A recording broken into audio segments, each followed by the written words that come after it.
Good afternoon, everyone. Before we begin, I want to take a moment and consider this. What would you do if you knew that you only had a few short years left to live? Would you travel? Would you create something that outlives you? Would you fall in love or would you succumb to despair? These are the questions that haunted John Keats, a poet who, by the age of 24, knew that he was dying. And yet, rather than surrendering to his fate, he gave us some of the most exquisite, most thought provoking poetry in the English language.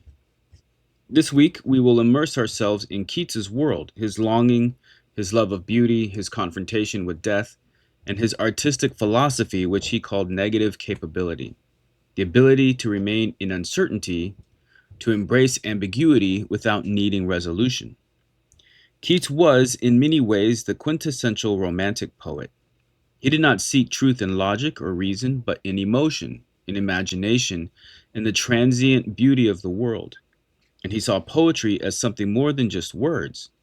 It was an act of transcendence, a way to capture what is fleeting and make it eternal. But does art really grant us immortality? Or is that just an illusion like everything else in life? To understand Keats's poetry, we must first understand his life. Keats was born in 1795 to a working class family, and he lost his father at 8, his mother at 14, and then watched his younger brother Tom waste away from tuberculosis, a disease he would later succumb to himself. He trained as an apothecary, kind of like a pharmacist, but abandoned medicine to pursue poetry, despite knowing that the life of a poet promised neither financial stability nor recognition. He was mocked by critics, dismissed as a mere cockney poet for lacking the aristocratic polish of Byron and Shelley. And yet, in just 6 years, Keats wrote some of the most profound poetry in the English language. When he died at 25, he believed himself a failure. His epitaph, his final words to the world, reads, "Here lies one whose name was writ in water." You think about it. A man who poured his soul into words believed that his name would disappear like ripples on a pond. And yet here we are 200 years later studying his poetry. Did he achieve the immortality he thought was impossible? This week we will be reading some of Keats's most famous poems. When I Have Fears That I May Cease to Be, this is a sonnet in which Keats confronts his own mortality. What does he fear the most? Death itself, or dying before he has fulfilled his poetic potential? Bright Star is a love poem that contrasts the eternal with the transient. Can love, like art, suspend time? Or is it destined to fade? La Belle Dame Sans Merci, a haunting ballad of seduction and destruction. What happens when beauty becomes dangerous? Ode to a Nightingale is one of the greatest meditations on mortality ever written. Keats envies the nightingale's eternal song, but is escaping reality through art, a gift, or a curse. Ode on a Grecian Urn, a contemplation of art's ability to freeze time. This is a line from his poem, "Beauty is truth and truth beauty, but is that really all we need to know?" To Autumn, a farewell to the world filled with rich, sensuous imagery. But is this an ode to fulfillment or an elegy for what must inevitably pass? And of course, we'll be diving into some of Keats's letters, which are as insightful as his poetry, his ideas on negative capability, the authenticity of the imagination, and the idea that a poet must have no identity. These will serve as our guide to understanding his poetic philosophy. But let's first talk about the sublime. When we think of the romantic sublime, we often picture Wordsworth standing on a mountaintop, feeling overwhelmed by nature's grandeur, or Coleridge lost in a dreamlike vision of Xanadu. But Keats's sublime is different. His is not the vastness of the infinite, not the divine revelation of nature's majesty. Instead, Keats finds the sublime in art, in the sensuous, in the fleeting. This distinction is crucial. As literary critic M.H. Abrams explains in The Mirror and the Lamp, while Wordsworth's sublime often entails an ascent toward the eternal and divine, Keats's sublime is an embrace of ephemerality, a recognition that beauty is inseparable from its eventual decay. Abrams argues that in Keats, quote, "the visionary gleam is not one that reveals a transcendent reality beyond the senses, but is instead embedded in the sensory experience itself, fragile and fleeting." End quote. So let's consider Ode to a Nightingale. The nightingale sings, untouched by time or suffering. Keats listens, entranced. For a moment, he feels as though he could dissolve into the song, into pure existence. The bird, unlike Keats, does not fear death, nor does it bear the weight of human sorrow. He longs to escape, to fade into the forest dim, to cease upon the midnight with no pain. But then reality intrudes. The spell is broken. The bird flies on, indifferent. Keats is left alone once again, a mortal man trapped in the limits of his own existence. Helen Vendler, in The Odes of John Keats, observes that Keats's confrontation with the nightingale is not just about the beauty of its song, but about the impossibility of fully merging with it. Keats's ode is structured around the desire to fuse with an eternal song, Vendler says, and the painful realization that the very act of reaching toward his beauty solidifies his separation from it. The nightingale is immortal, not because it does not die, but because its song, unchanged through generations, continues. Keats, however, cannot partake in this immortality. He must return to his suffering, to the knowledge that all things fade. Why does Keats constantly strive for transcendence, only to pull himself back to reality? Is he afraid of what true transcendence might mean? This tension between longing for permanence and recognizing the necessity of impermanence is at the heart of Keats's poetry. Critic Christopher Ricks, in Keats and Embarrassment, argues that this push and pull is an essential part of Keats's poetic identity. Ricks states, Keats courts the ecstasy of escape even as he acknowledges its futility, and this oscillation between surrender and withdrawal gives his poetry its peculiar intensity. End quote. But let's take Ode on a Grecian Urn. Here, Keats moves from the transient beauty of the nightingale's song to the frozen, unchanging world of art. The figures on the urn never age, never fade, and never change. They remain caught in an eternal moment of beauty, forever chasing, forever loving, forever suspended in time. But is this a triumph or a prison? Keats famously concludes the poem with the enigmatic phrase, quote, beauty is truth, truth beauty. That is all ye know on earth and all ye need to know, end quote. But is that really all? Many critics have debated the meaning of these lines. Critic Clint Brooks, in his essay Keats' Sylvan Historian, suggests that Keats leaves us with a paradox, one that forces us to question whether art's immortality is truly desirable. Brooks writes, the urn's figures, frozen in an unending moment, may represent an ideal of eternal beauty, but they also lack the very quality that makes life meaningful, change, growth, and the passage of time. End quote. This is where Keats' sublime differs from that of his contemporaries.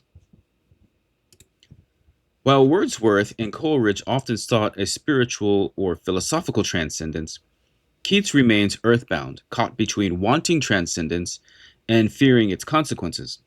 The Grecian urn presents an unchanging, perfected world, yet it is silent, lifeless. Would we truly want to exist in such a state? Would love be love if it were never consummated? Would passion mean anything if it were never fulfilled? Critic Jack Stillinger, in The Hoodwinking of Madeline and other essays on Keats's poems, argues that Keats never actually affirms the urn's message.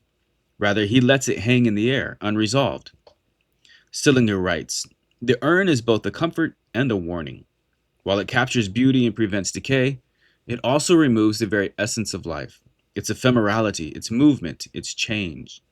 End quote. So what is Keats telling us? He shows us the seductive allure of art's permanence, but he also reminds us of the cost. To be frozen in perfection is also to be stripped of life's dynamism. The nightingale's song is beautiful because it vanishes. The urn's figures are beautiful because they do not change. But which beauty is truer? Keats never answers this question for us.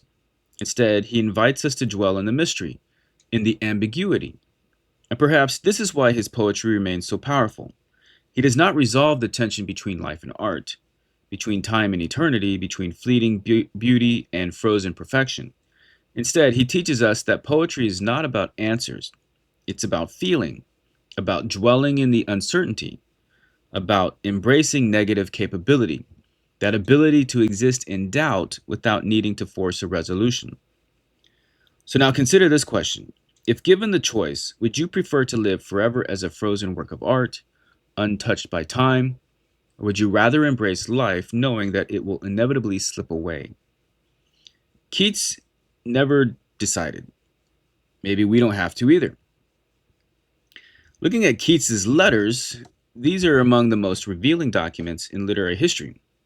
They're not simply correspondences, they're poetic treatises, intimate reflections, and at times philosophical meditations on art, beauty, and human existence.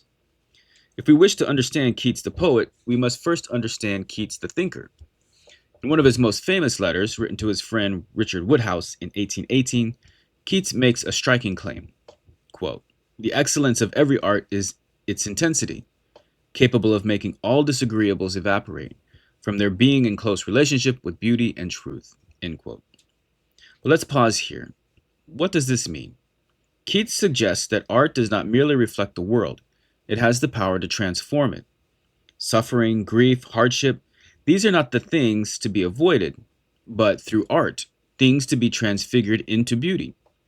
But this raises an unsettling question. Does that make suffering necessary?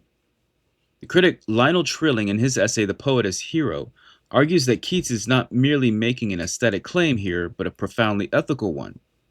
Trilling writes, Keats does not ask for pain, but he insists that it is the crucible in which beauty is forged.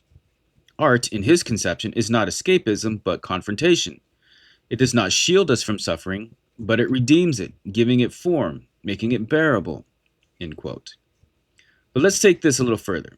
If suffering is the condition for beauty, does that mean pain is a necessary part of life's deepest truths? Is Keats suggesting that without suffering we would not understand beauty? In her book, Keats and the Embarrassment of Suffering, Marjorie Levinson takes a different approach, noting that Keats's claim here is not just about poetry's ability to transform suffering, but to contain it. Levinson writes, Keats's art does not erase pain, but suspends it, gives it a space where it can be contemplated without being overwhelming. The poet does not conquer suffering, he gives it shape. End quote. So which is it? Does art redeem pain, or does it merely frame it? Does poetry solve our problems, or does it simply give them voice? So now, let's talk about one of Keats's most famous ideas, negative capability.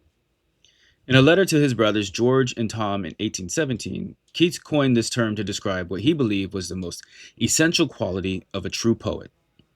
Negative capability is that when a man is capable of being in uncertainties, mysteries, doubts, without any irritable reaching after fact and reason. But what does this mean? In simple terms, Keats is rejecting the idea that poetry should provide answers. The greatest poets, he argues, are not those who try to resolve contradictions, but those who can dwell within them. Critic Walter Jackson Bate, in his biography, John Keats, describes negative capability as Keats's rebellion against rigid rationality. Bate writes, Keats saw the dangers of over-explanation, of trying to impose meaning onto a world that resists it. The poet must be willing to embrace doubt, to let experience exist without dissecting it. End quote. Think about how radical this is. Most of us, when faced with uncertainty, want to resolve it. We seek closure, answers, certainty, clarity. But Keats suggests that poetry's power lies precisely in its refusal to offer easy solutions. Consider how this idea plays out in his poetry. Ode to a Nightingale does not tell us whether Keats prefers the eternal song of the bird or the fleeting beauty of human life. Ode on a Grecian Urn leaves us with an ambiguous, almost frustrating conclusion. Beauty is truth, truth, beauty, that is all you know on earth, and all you need to know. Is that really all we need to know? Critic and poet T.S. Eliot, however, was deeply skeptical of Keats's theory. In his The Use of Poetry and the Use of Criticism, Eliot argues that Keats's idea of negative capability is, quote, aesthetic passivity, end quote, a refusal to engage critically with the world. T.S. Eliot writes, poetry is not a surrender to mystery, but a confrontation with it. The greatest poets do not simply rest in uncertainty, they force us to confront it with intelligence and rigor. End quote. So, is negative capability a strength or a weakness? Is it an invitation to deepen understanding or an invasion of meaning?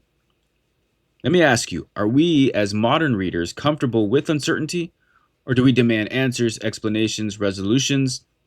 Doesn't uncertainty give us anxiety? And we live in an age of anxiety? Keats would argue that the greatest art is the kind that refuses to give us what we want.